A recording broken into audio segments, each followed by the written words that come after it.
So we worked out on the current rate, it would take to the end of September just to get phase 1B getting their first shot, let alone their second shot, let alone the October deadline for the rest of the country. The fact is we were promised 4 million vaccinations by the end of March. We got 600,000, and it's not getting better. It's chaos and dysfunction.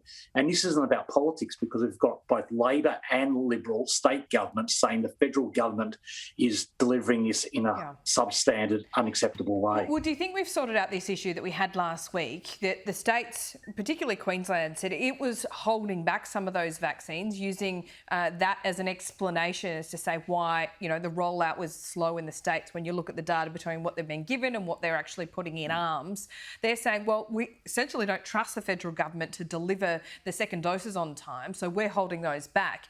Now, would you be urging the states not to do that, because that is slowing down the vaccine program? Well, I don't think any state government of any political persuasion can trust the federal government's commitments in this area. Therefore, it's very understandable that the Queensland or the New South Wales state governments choose to withhold some vaccinations to make sure that their frontline staff receive both vaccinations, both jabs, in the appropriate time limit. I just think that there is zero trust with the federal government, and state governments are doing what they think is appropriate in those circumstances. But you're right to look at the case of the United States. President Biden set a goal of 100 million vaccinations in his first 100 days. He achieved that in 50 days, for example. And UK has mobilised massively. The fact is this government was too slow in arranging agreements on vaccines. We didn't sign up to enough vaccines. We didn't set up the manufacturing facilities early enough.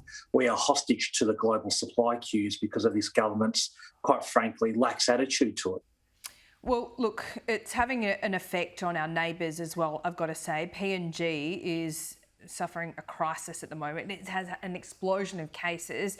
The government has sent over 8,000 doses for those frontline workers. It's also requested that the EU send 1 million doses urgently, but that hasn't happened. What is happening in the Pacific as you understand it? Is China putting those vaccines into PNG and more broadly?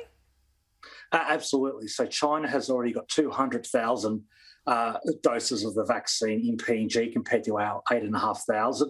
They're very close to landing vaccines in the Solomon Islands and in Fiji. Once the WHO verifies the Chinese vaccines, the Fijian government has indicated they'll use them. So what's happening is we are no longer the partner of choice in the Pacific, which has huge geostrategic implications for Australia.